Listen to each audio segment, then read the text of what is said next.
Kelly, that is fantastic. I love this piece. Such a nice little composition. I just love it. Boy, you've done a fantastic job here. And I think the most important thing here is you're really showing a good aptitude towards, you know, the technical proficiency is excellent.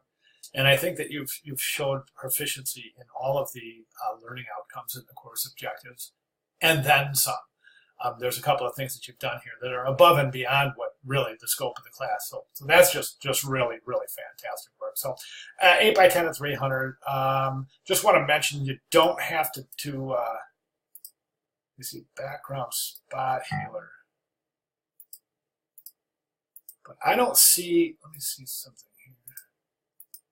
Yeah, I don't see what that background spot healing tool is doing. I just don't see anything.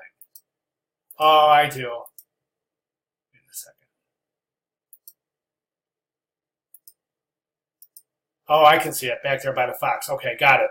But I do want to mention you don't have to duplicate that background well, you know that because you've got other corrections layers that are perfect. So just so you know, you don't have to duplicate the background to do repairs on the background layer. Just a blank layer with the corrections right on it, labeled and right above the target layer is just fine, as long as you're sampling all layers, right? The composition's fantastic. Technical proficiency is fantastic. You've got your 2 adjustment layers clipped. You've got your corrections layers. The additional effect on the type, I think that's fantastic. Nice gradient in the background. It's just really beautiful work. Love that squirrel. I just love that squirrel up there.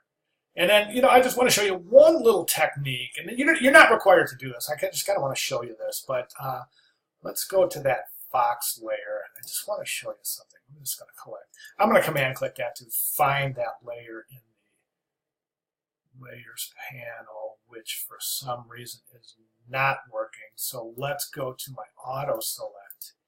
And let's try it like that.